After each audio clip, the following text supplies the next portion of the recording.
Os que seguem não são um instrumento da paz é outra coisa, né? Mas, essencialmente, as religiões, elas pregam a compaixão, o perdão, a paz, o amor. Bem, na verdade, eu trouxe essa fala aí, atribuída ao Mahatma Gandhi, que foi um hindu que estudou na Inglaterra, na época em que a Índia era dominada pelos ingleses. O pai dele era comerciante, eles tinham um certo dinheiro, e naquela época, né, antes lá de 1900, quem tinha dinheiro no Brasil, o pai mandava para Portugal para estudar direito, né, em Portugal. E quem era na Índia ia para a Inglaterra. Né? Então, o Gandhi, ele teve esse privilégio de estudar na Inglaterra. Só que ele voltou para a Índia depois de formado e foi para a África do Sul para cuidar de uns indianos, a comunidade de indianos que eram discriminados na África do Sul. E a África do Sul vivia o apartheid, era um país de negros dominado por uma minoria branca. E ele foi lá para resolver, como advogado, as causas da etnia dele, né? Bom, e aí ele faz um trabalho formidável, volta para a Índia, o pessoal já conhecia ele, agora vamos cuidar aqui, porque nós estamos sofrendo aqui. E a proposta dele, desde lá da África do Sul, é que nós vamos lutar, mas sem violência. O nosso princípio vai ser uma resistência, mas jamais vamos usar da violência. E ele foi uma das pessoas que lia muito as doutrinas religiosas, e ele gostava muito do Sermão do Monte. Então essa frase é atribuída a ele. Eu já li alguns livros dele, não encontrei essa frase, né? É uma frase atribuída a ele, que diz o seguinte: não existe um caminho para a paz. A paz é que é o caminho. A gente acha que se eu tiver determinadas coisas, eu vou ter paz. Se eu tiver uma saúde perfeita, eu vou ter paz. Se eu tiver uma situação econômica perfeita, eu vou ter paz. Mas é o contrário. Essa frase nos sugere o seguinte: eu preciso de paz para ter as coisas. Eu preciso de paz para perdoar. Eu preciso de paz para amar. Eu preciso de paz para viver em harmonia. Eu preciso ter paz para ouvir o outro. Então a paz é que é o caminho, né? E não o contrário, como sugere. Bom, se o mundo está doente porque nós vivemos não uma cultura de paz, mas a cultura da violência. Eu não vou falar muito desses slides, não. Mas se a gente prestar bem atenção, a gente cresceu. Eu acho que uma boa parte aqui deve ter muito ouvido isso aqui, do pai. O pai dizia assim: se você apanhar em casa, quando chegar em casa, se apanhar na rua, desculpa, se você apanhar na rua, chegar em casa, apanha de novo, né? Aí eu dizia: oxe Maria, já apanhei na rua. Mas isso é cultura da violência, né? É a cultura da violência.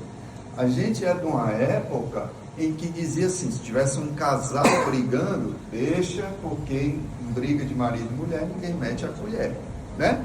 Então a gente foi crescendo, ouvindo determinadas coisas que era assim extremamente possível de acontecer, sem falar da violência psicológica, né? Da violência mesmo.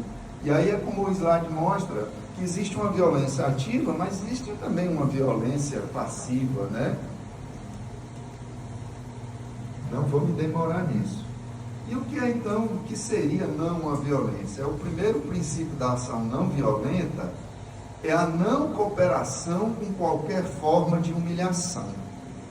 Então, quando a gente coopera de alguma forma, né, para essa cultura da humilhação, a cultura do bullying, às vezes na escola, né, aquele garoto que está sofrendo bullying e em torno as pessoas riem como se fosse uma coisa, naturalizando determinadas violências e que acabam que não parece violência, porque ficou assim, é tão natural que a gente acha que não é violência, né? Então, o princípio da não violência é, primeiro de tudo, a gente não cooperar com nada que nos remeta à violência, né? À humilhação do outro. Por isso existe uma corrente, né?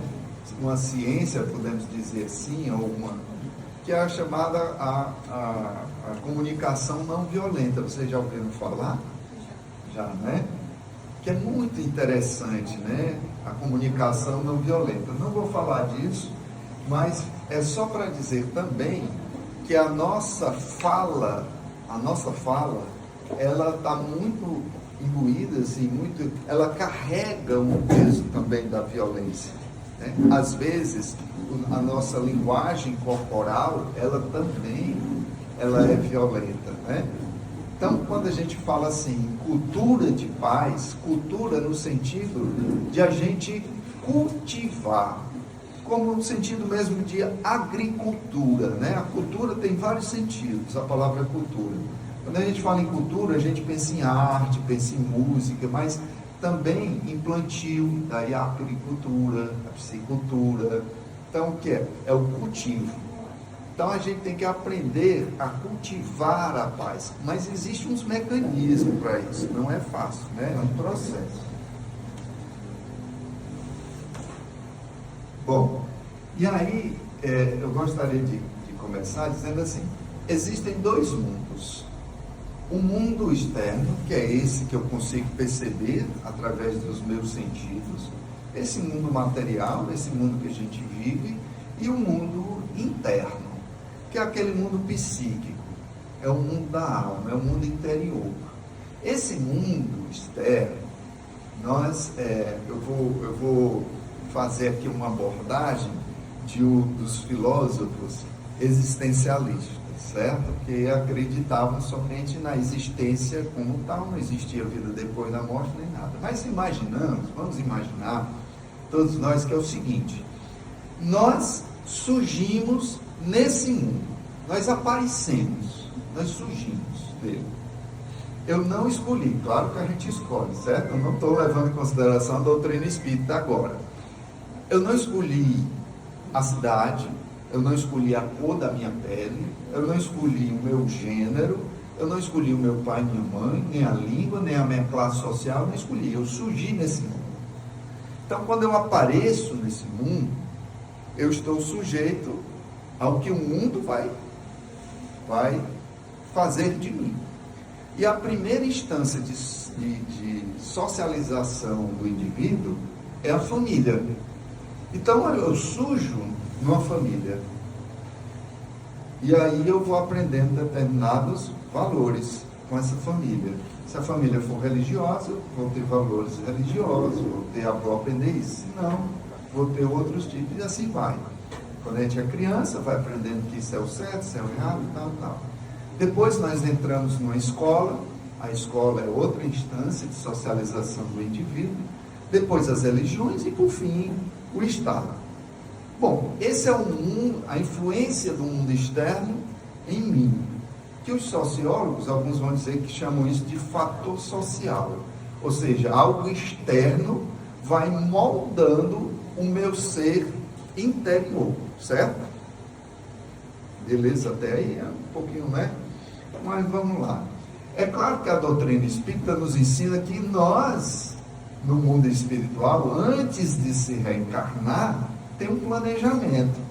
E aí eles chegam e dizem: olha, você vai ter que se reencarnar de novo no Ceará, lugar fresco, de novo no Ceará, de novo nessa classe social, de novo com essas pessoas que você conviveu, né?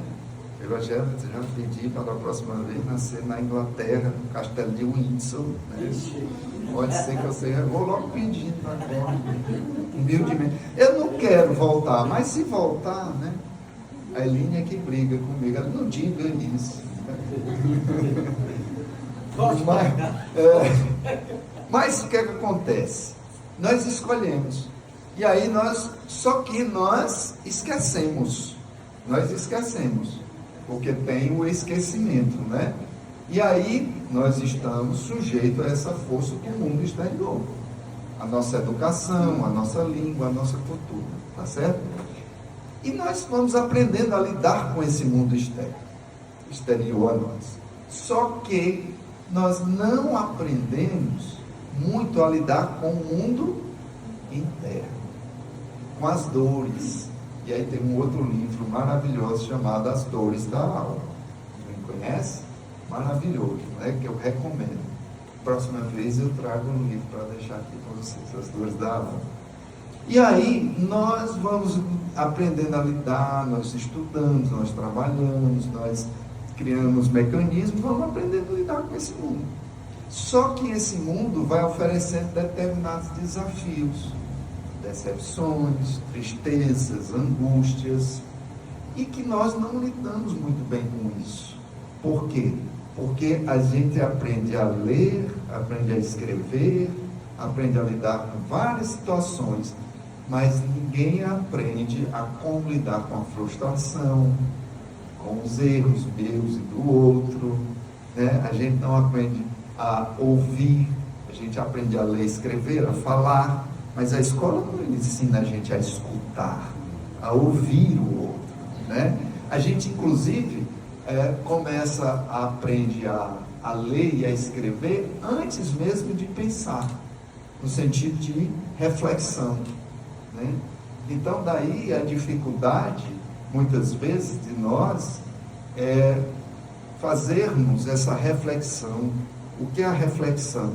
É o pensamento, quando sai de si, ele volta para si mesmo. É o pensamento pensando sobre a coisa pensada. Isso é a reflexão. E não vamos esquecer que o pensamento é um atributo do Espírito. Nós somos espíritos pensantes.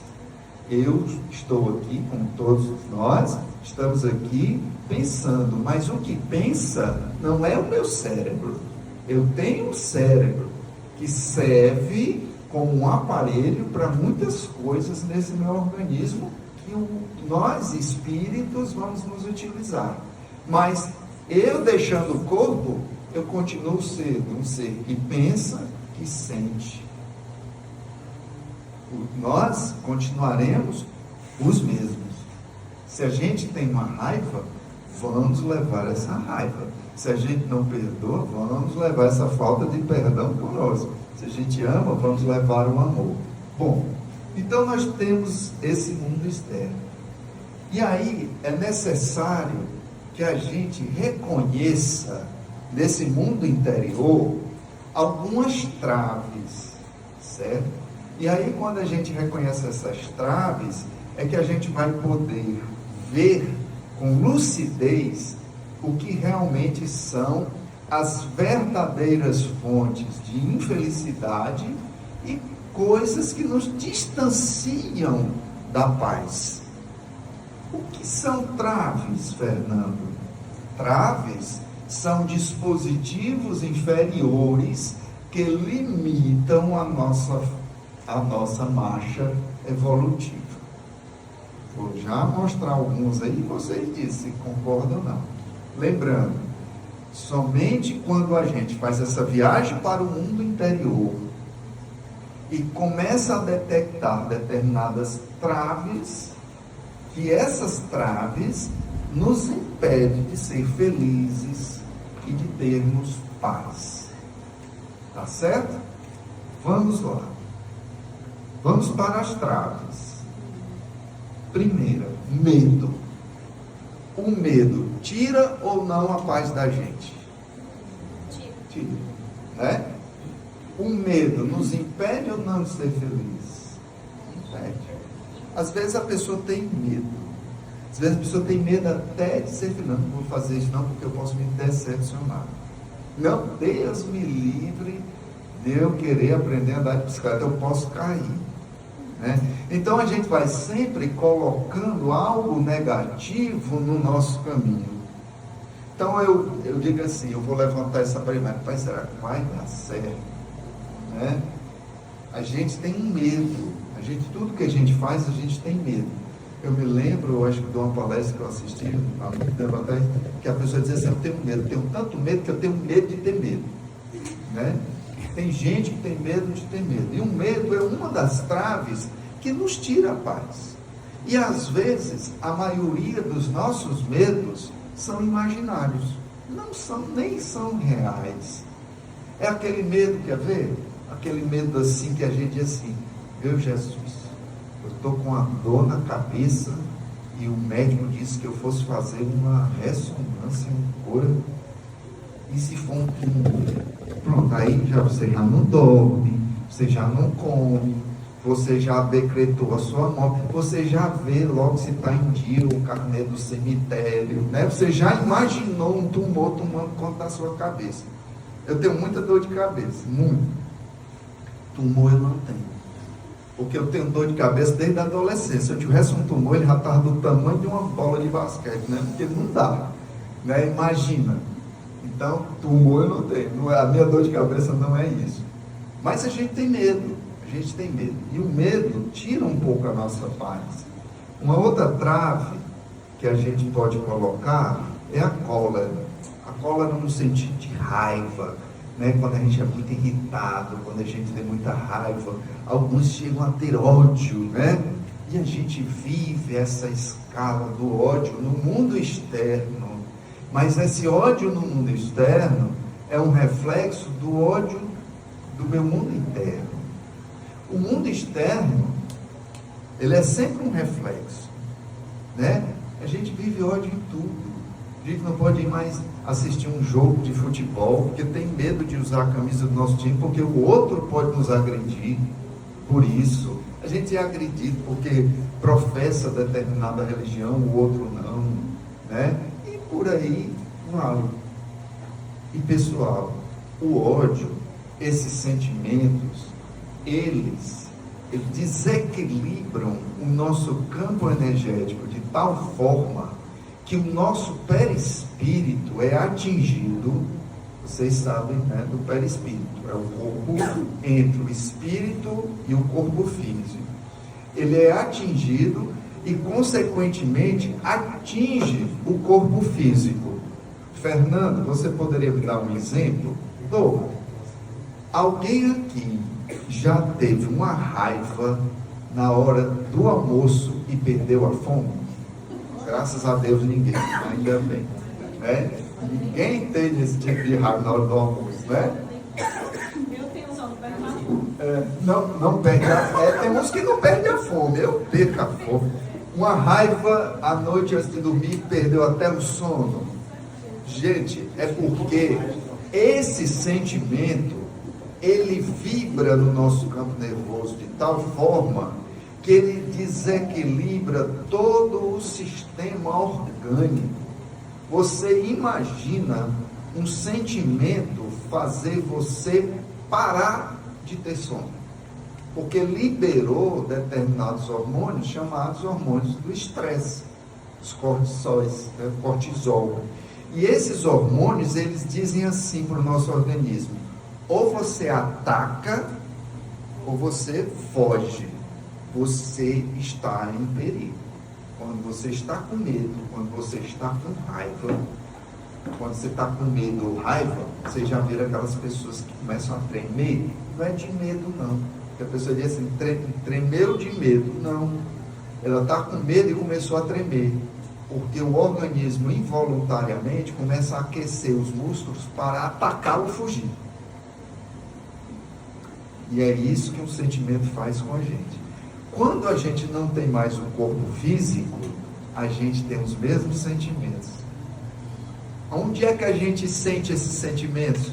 Por toda parte do nosso eu, que é espírito. Tudo. A gente não tem mais um corpo biológico, então é o espírito que sente. E sente mais forte ainda, mais forte ainda. Tudo que a gente sente aqui na Terra é um percentual pequeno do que nós sentiremos quando estivermos desencarnados. Por isso que o amor de um espírito já que conseguiu a consciência, uma paz, um equilíbrio, irradia numa força incrível. Se Jesus descesse aqui, a uma certa altura, não precisava ser nessa rua não, talvez nesse bairro, com todo o seu esplendor e a sua força espiritual, isso aqui virava um dia. Ele iria, a luz espiritual dele ia iluminar isso aqui tudinho. A gente não ia nem compreender como é que está escuro e começou a ficar claro. A gente ficaria cego, sem compreender nem o que estava vendo. Por isso que até Jesus, para se manifestar depois que morreu, ele se manifestou de uma forma branda e doce, e não toda sua potência, porque ele não podia fazer isso, né? Então, do mesmo jeito, o sentimento de raiva, o sentimento de ódio, né, é muito forte. O ciúme tira ou não a nossa paz? Tira, né? E às vezes é o ciúme do namorado, da namorada, o ciúme do irmão, o ciúme do pai, ciúme dos objetos materiais, né? Das coisas materiais. Insegurança, né? A insegurança desequilibra a gente, deixa a gente sem aquela paz interior, a gente se sente inseguro em tudo, né? Complexo de inferioridade, né? Todos nós temos um pouco, algumas pessoas não têm de jeito nenhum, né? Mas no geral nós temos algum complexo de inferioridade, né? Que também tira um pouco a nossa paz. E esse aí, pessoal, tira ou não a paz? O sentimento de culpa. O sentimento de culpa é uma coisa que tira tanto a nossa paz, que ao desencarnar, nós sofremos mais pelo sentimento de culpa do que por qualquer outra coisa. Porque se nós encarnados carregamos esse sentimento de que, puxa vida, por que eu fiz isso? Por que eu não fiz isso? Porque o sentimento de culpa é também por algo que a gente não fez. Quantas pessoas desencarnam e as pessoas sofrem porque dizem, eu poderia ter ido mais lá, eu poderia ter sido mais paciente, eu poderia, tantas vezes a pessoa me pediu perdão e eu não perdoei, agora não tem mais jeito. Aí carrega aquele sentimento de culpa, né? Por vaidade, por orgulho, ou até por falta mesmo de compreensão de muitos fatores. Nós não compreendemos a psique do outro na sua totalidade, nós não compreendemos o outro. Talvez por isso nos reste um caminho, a humildade, né? A gente ser humilde, já que eu não compreendo o outro na sua totalidade, e o outro nunca vai me compreender, então, que tal assim exercitar a humildade em relação ao outro, né? Então, o sentimento de culpa tira demais a paz da gente. Há muito tempo atrás, muitos anos atrás, eu li um livro que era esses livros que falavam de samurais, né, que tinha os contos e tal, e um dizia assim, olha, eu conheço generais que venceram batalhas dificílimas, homens que levavam o seu exército e ninguém conseguia vencer eles, mas foram derrotados pelo sentimento de culpa. Então, às vezes a gente vê aquela pessoa bem-aventurada, aquela pessoa forte, aquela pessoa que decidida, que resolve tudo, mas no seu mundo interno arrasta um sentimento de culpa muito forte, muito forte. Bem, e ressentimentos. O ressentido é aquela pessoa que não resolveu os seus sentimentos. O sentimento não chega no lugar onde tem que chegar e volta, e fica remoendo eternamente aquilo ali, tá certo? Cris, você me diz mais ou menos o tempo que eu tenho, porque senão eu corro com os slides aqui, tá certo? Eu estou indo aqui bem devagar. Sombra é um conceito do Jung, que foi contemporâneo de Freud, né, um dos pais da psicanálise, para designar a soma das coisas que são rejeitadas no nosso íntimo, né? E que a gente não quer admitir para si mesmo. Então eu não quero admitir que eu tenho ciúme, jamais. Inveja, que é isso? Eu não tenho inveja. E o Jung vai dizer que é o que a gente faz. A gente pega isso, joga num quarto lá na psique da gente, que eles vão chamar de sombra, que a gente não quer admitir que tem, certo? Só que não ver não significa não ter. Às vezes a gente não vê que tem complexo de inferioridade, que tem ciúme, que tem inveja, que tem medo, que tem insegurança. A gente não percebe isso no nosso mundo interior, mas não ver isso não significa dizer que a gente não tem, né? A gente tem sim, né? Só que a gente não vê. E é preciso trabalhar. É como a gente precisa reconhecer que precisamos desvendar o nosso mundo interior.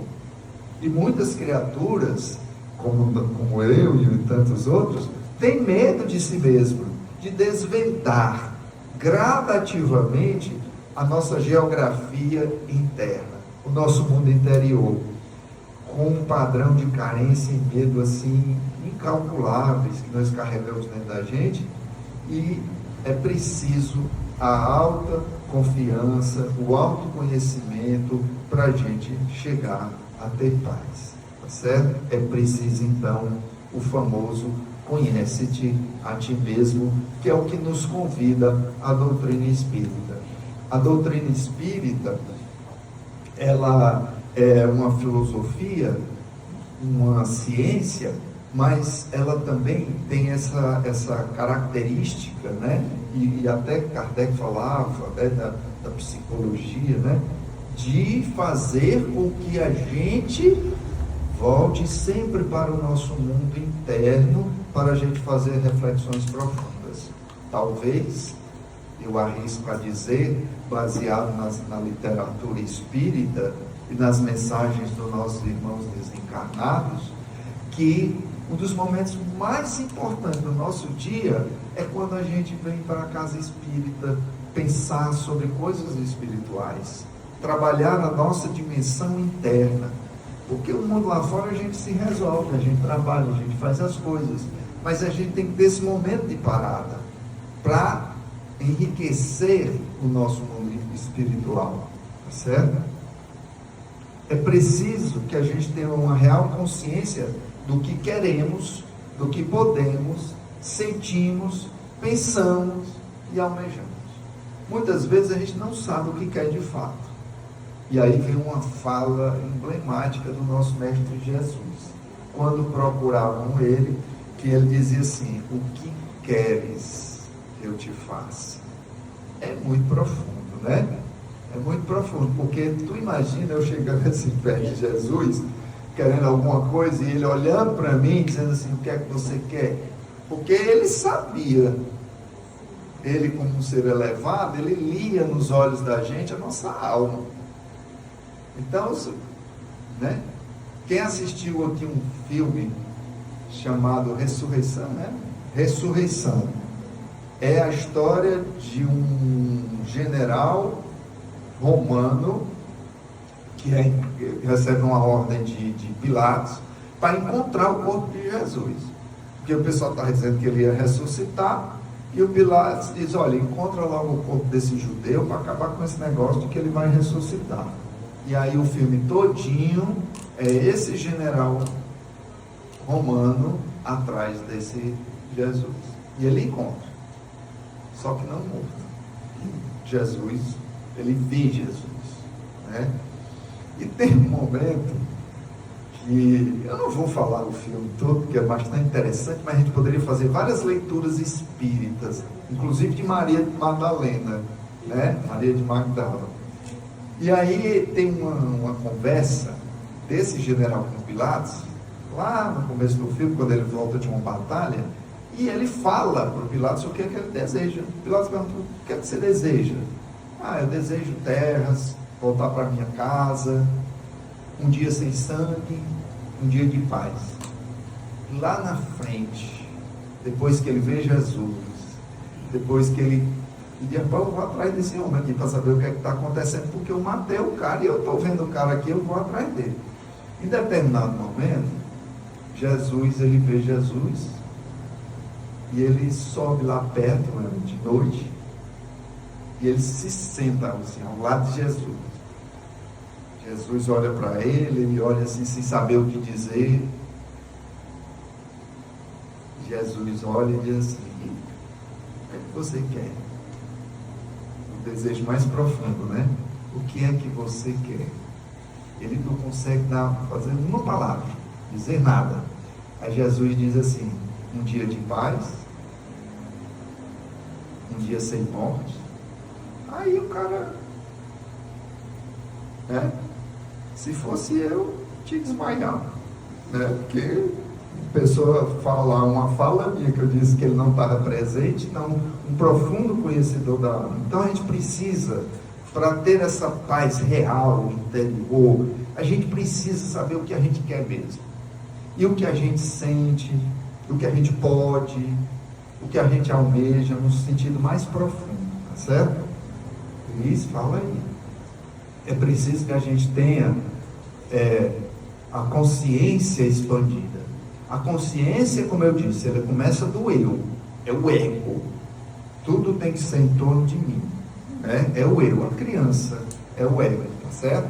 Mas ela tem que se expandir e reconhecer que existe um tu, um outro igual a mim, com as mesmas dores, as mesmas alegrias e o mesmo anseio.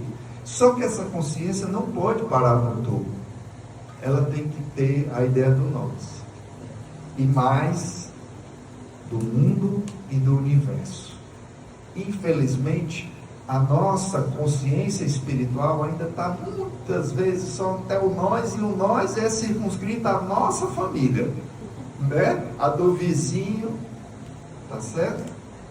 Bom, o trabalho interior sempre melhora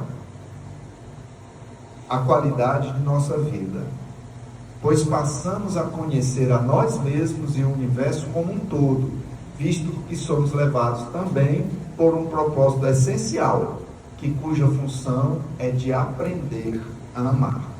Então, quando a gente faz esse trabalho interior, é para um dia a gente aprender a amar. E aqui eu vou falar de um conceito de amor. Não é o amor paixão, não é esse amor romântico, não é o amor cortês, é o amor ético. E o que é o amor ético? Eu preciso tratar o outro com amorosidade para que eu crie um ambiente de harmonia. Entende? E o próprio livro lá do Kardec, ele fala: eu não posso ter um amor por você que me ama, e a gente tem uma energia diferente do que aquele que me quer um mal. Mas eu apenas vou tratá-lo com cordialidade. Cordia de coração, daí, né? Cordial, vem de corde, coração. Decorar é colocar o coração aonde você põe a mão. Então, o amor no sentido ético. Eu preciso sim vivenciar a minha vida com amorosidade e as minhas ações. Fernando, quer dizer que então a gente não tem mais raiva, é? Não, a gente continua tendo raiva. A gente só aprende que essa raiva não se transforme em violência. Tá certo? Em violência. Bom, então, cada um apenas pode amadurecer de acordo com o potencial interno. O que nos impossibilita de ter paz? O que nos impossibilita de ter paz? Preocupação. Muitos vivem, né, preocupados. A gente se preocupa com tudo porque a gente quer controlar. Lembra do mundo externo, esse aqui? O que é que a gente controla desse mundo externo, gente? A gente não tem muito controle. Mas quando a gente tem a neurose do controle, a gente vive essa coisa que não tem paz. E quando a gente ainda está na consciência só do eu, do ego, a gente acha que até as forças da natureza têm que, né, acontecer de acordo com a minha vontade. Você já viu aquela pessoa que vai: amanhã nós vamos para a praia, aí chove, aí ele diz assim, a famosa frase: rapaz, choveu só para eu ir para a praia. Ora, se acha, né? Ou seja, as forças da natureza conspiraram contra ele, né? Mas é o ego, gente. A consciência ainda do eu, ali parado, estagnado, né? Olha qual é o controle que eu tenho sobre isso. Nenhum. Só que preocupação é diferente de prudência, de cautela. As pessoas trabalham, pagam uma previdência privada ou não, faz uma poupança ou não, faz aquilo. Por exemplo, amanhã pode chover. Bom, eu vou botar o guarda-chuva aqui. Se chover, está aqui o guarda-chuva. Se não chover, eu não preciso do guarda-chuva. Prudência. Mas eu não vou passar a noite sem dormir, pensando se vai chover ou não, porque eu não tenho controle nenhum sobre isso, né?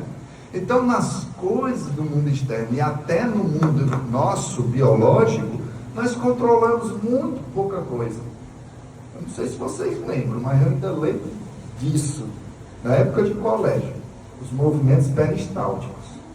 Já estudou isso? Nem se fala mais isso, né? São movimentos involuntários do nosso, por exemplo, o intestino. Ele se movimenta sem que eu, né? Tá lá. Pulmão, abre, são os movimentos. Eu me lembro dessa frase. Mas é porque eu tinha um grupo de amigos que eu dizia assim: quando a gente crescer e tiver filho, aí tu bota o nome do teu menino de peristáltico, o outro de molibdênio, que era a tabela periódica, aí a gente ia decorando as coisas. Nenhum colocou o nome do filho. A outra coisa é a mágoa, né, gente? Olha, a mágoa, eu me lembro muito de uma fala do Chico, ele diz assim: olha, a gente não veio aqui para, né, se banhar em águas de flores de lindóia, né? Como se não querer sofrer uma decepção, uma mágoa, uma ingratidão, como diz o texto das duas, é ilógico, é neurótico. Nós, em determinados momentos da nossa vida, nós seremos magoados, sofreremos decepções, ingratidão. Quantas vezes a gente faz uma coisa, o outro não diz nem um obrigado, e é assim mesmo. Claro que não era para ser assim mesmo, mas isso ainda acontece no nosso mundo, porque afinal de contas nós não somos um mundo feliz nem superiores, né? Então, querer passar uma vida, o fulano me magoou, pronto, o mundo acabou. Hoje eu não saio de casa porque fulano me olhou com a cara feia. Tem uns que é assim. Eu chego no colégio, aí eu digo: tu viu? A gente deu bom dia e a pessoa não respondeu. Eu digo: que ótimo, eu dei bom dia. O outro não respondeu, o problema é dele, né? Pior é se ele tivesse dado um bom dia e eu é que não respondesse. Aí a pessoa fica assim: vou falar mais nada contigo não, Fernando. Aí o pessoal desiste. Bem, a outra coisa é a culpa, que eu já falei. O egoísmo nos impossibilita de ter paz, né? Para adiantar um pouquinho, estratégias para a paciência. Benevolência de julgamento. A doutrina espírita fala isso, nos convida a gente ser benevolente, né? Para a gente não julgar o outro em todas as suas ações, né? Porque nós precisamos também de compreensão muitas vezes, né? E às vezes a gente julga o outro sem compreender que aquilo era só o que o outro podia dar, né? Era o que ele tinha, era a compreensão, né? Era a maneira que ele conseguia amar, entendia o que era o amor, né? A gente muitas vezes de uma geração que a gente, meu pai não me amou, minha mãe não me amou, mas amou daquele jeito, que também não recebeu muito amor da mãe, dos avós, né? E era o jeito que eles compreendiam, entendiam e percebiam. Não era pior nem melhor. Nos próximos encontros, depois desta vida, desencarnado e reencarnado, a gente vai se encontrar. Minha mãe vai estar lá e vai dizer: meu filho, que bom que você está aqui, né? Seremos espíritos, companheiros que vivenciamos uma experiência de mãe e filho. Bom, e aí a paz é um estado de harmonia que se manifesta em 3 dimensões. Cris, qual é o tempo? Acabou? Não? A Cris é que nem o seu Orlando. Eu dou palestra lá no seu Orlando. Seu Orlando, acabou? Não, pode ir. Se for, vai até. Bom, a paz é um estado de harmonia que se manifesta em 3 dimensões. Consigo mesmo, a paz individual, a paz com os outros, que é a paz social, e a paz com a natureza, que é a paz ambiental. E nós espíritas não podemos esquecer dessas 3 dimensões da paz, porque não é só a paz comigo mesmo, tem que ter a paz no meu entorno, uma paz social, de justiça social, de igualdade. Não é que uma vez eu fui numa palestra e uma pessoa perguntou: então quer dizer que não é mais para ter rico, milionário? Não, não é para ter miseráveis. Pode ter os seus, quem tiver rico, que for rico. Inclusive, o Kardec pergunta isso no Livro dos Espíritos. Ele pergunta lá na codificação: uma pessoa que tem muito dinheiro e não precisa trabalhar, tem algo de errado nisso? Os Espíritos respondem: se tem muito dinheiro, dinheiro suficiente, que não precise mais trabalhar para o seu sustento, né, é legítimo, desde que tenha sido honestamente, sem ter prejudicado os outros, sem ter explorado os outros, né? Aí então o Kardec pergunta: quem tem dinheiro mais não precisa trabalhar? Trabalhar para o sustento? Não, mas deverá ser útil aos outros e à sociedade.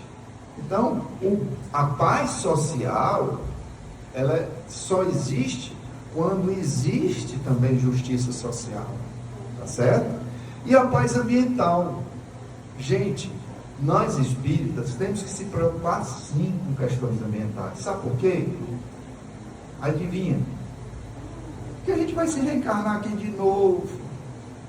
Então, se o planeta Terra está aquecendo, porque estão destruindo determinadas coisas, nós vamos voltar para cá. E vamos pegar um planeta mais quente, com mais poluição, com menos água potável. Somos nós. A gente não pode esquecer das vidas sucessivas. A gente olha assim, às vezes, o espírita, e até eu sugiro aqui, quem sabe, uma palestra aqui sobre o meio ambiente e o espiritismo. Inclusive tem até um livro, né, do André Trigueiro, né, que fala sobre isso. Então nós temos que cuidar disso, cultivar o hábito do pensamento positivo, real. Não é aquele pensamento positivo de dizer assim: olha, eu estou com câncer, não tomo remédio e penso que vou ficar curado positivamente. Não, toma o remédio e pense positivo. Seja otimista, né, no que você faz. Não é um pensamento positivo alienado. A paz interior, ela tem que ter essa dimensão física, emocional e da mente. A do corpo, né, começa quando nós relaxamos o nosso corpo, quando a gente libera as nossas tensões e os nossos músculos.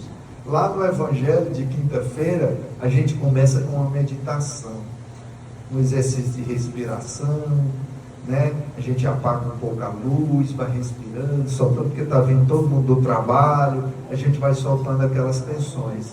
E aí a gente vai fazendo esse exercício. Depois, a paz emocional acontece quando nós reconhecemos, sentimos e expressamos as emoções de maneira criativa, positiva, em um fluxo harmonioso que acontece do nosso interior para fora. É importante que a gente saiba reconhecer e expressar determinados sentimentos com criatividade, com sabedoria. Outro é a paz mental. Acontece quando percebemos que a mente é um veículo de expressão da alma.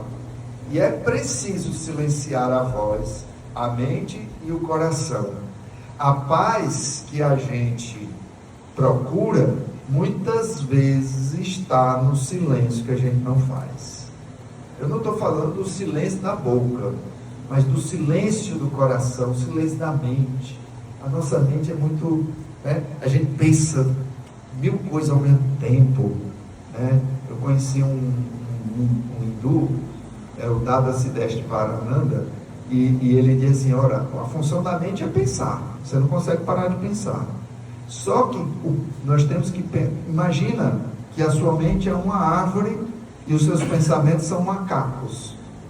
Os pensamentos são macacos pulando para todo que é lado. O que é que nós temos que fazer? Colocar cada macaco num galho quietinho, né? Então é uma arte, é um exercício a gente conseguir vivenciar isso. A doutrina espírita exige isso da gente quando a gente trabalha na mediúnica. Quando a gente bota ali 4, 5 pessoas no evangelho na mediúnica, a gente exige pede uma harmonia de pensamento, que todos estejam pensando ali no Cristo e tal. E de vez em quando sua mente faz isso, né? Você está aqui, aí se lembra da Odete Roitman, na hora que não é para lembrar, aí tem que volta para cá, não é assim? É Odete de novo, está todo lado. Bom, é preciso para ter paz que a gente esteja centrado, equilibrado, sentir, pensar e agir. Jesus era isso. Ele sentia amor, pensava e agia com amorosidade. Às vezes, eu digo assim, eu sou desequilibrado, né? Eu sinto uma coisa, penso outra, faço outra. É por isso que a gente precisa pedir desculpa e perdão para as pessoas. A gente, né, fala assim: oh, perdoe, não era isso que eu queria dizer, não. Eu pensei uma coisa e disse outra. Não é assim que a gente faz? Porque a gente não consegue esse equilíbrio de energias entre a minha fala, e daí tem um outro livro chamado Os Horizontes da Fala e Os Horizontes da Mente, que é maravilhoso também, que depois que a gente lê esse livro, Os Horizontes da Fala, a gente não tem vontade de falar nada mais. É impressionante. É impressionante. Bom, para terminar, cultivar a paz é investir em nosso potencial de interesse, de comunhão. É conquistar um centro que nos direcione para o bem viver e conviver. E agora eu vou encerrar, tá? Ética e paz, né? Estar em paz é ser paciente, é ser educado. Ser paciente não é uma coisa de outro não, tá, gente? Para a gente não ficar pensando assim: vixe, mas eu tenho que ser um espírito superior para ser paciente. Não. É a gente ser educado, a gente ser humanizado, é saber agir com calma, é ter determinada tolerância, porque a paciência é uma caridade. Às vezes, o outro vem, né, com aquelas coisas para a gente, e a gente perde aquela paciência. E a gente tem que ter equilíbrio para dizer: olha, né, determinadas falas. Às vezes fazer um pouco de silêncio, pensar antes de agir. É difícil, não é fácil, porque nós temos o nosso temperamento também, né? Vou encerrar agora. E eu gosto, lembrando de Jesus, que bem-aventurados os pacificadores, porque serão chamados filhos de Deus. Senhor, fazei-me instrumento de vossa paz. Oração atribuída a Francisco de Assis. Essa oração não é dele. Essa oração é a chamada oração pela paz. Alguém sabia? É a oração pela paz. Que no século, muito depois de Francisco de Assis, um monge colocou a oração pela paz de um lado do panfleto e do outro a foto de Francisco de Assis. E espalhou na cidade. Logo virou a oração de Francisco de Assis. Mas não é dele, mas representa toda a espiritualidade de Assis. Então, como ser um instrumento da paz de Deus? Como trazer a paz de Deus dentro dos processos humanos? E o que é ser um instrumento? Ser instrumento da paz de Deus é diferente. Por exemplo, esse microfone é um instrumento que ele tem uma finalidade. esses aparelhos, a lâmpada, o ventilador. Mas ser um instrumento da paz de Deus não equivale aos instrumentos que a gente percebe no mundo exterior. Para que eu seja instrumento da paz, eu preciso ter paz. Porque Deus vai me utilizar exatamente como instrumento, porque eu já cultivei dentro de mim, pelo menos comecei a cultivar algumas centelhas de paz. Tá certo? Então, essa oração é muito linda. É um convite para todos nós, eu encerro com ela. Senhor, fazei de mim um instrumento da vossa paz. Onde houver ódio, onde houver ofensa, onde houver discórdia, onde houver dúvidas, onde houver erro, onde houver desespero, onde houver tristeza, e onde houver trevas, olha que linda essa outra parte. Ó Mestre, fazei que eu procure mais consolar, compreender mais do que amar mais, pois é dando que se recebe e é perdoando que se é perdoado. É um convite lindo, esse convite, né? Onde houver falta de esperança, que a gente leve a fé. Onde houver lugares que tem ódio, que eu leve um amor. É um convite. E aí eu encerro com uma fala do Divaldo, lindíssima, que tem tudo a ver com essa passagem, que ele diz assim: se alguém te odeia, não é um problema. O problema é se você odiar. Se alguém não te perdoa, também não é o problema. Perdoa se você não perdoar os outros. Se alguém não te ama, também não é problema. O problema é se você não amar. Então tem tudo a ver com essa passagem.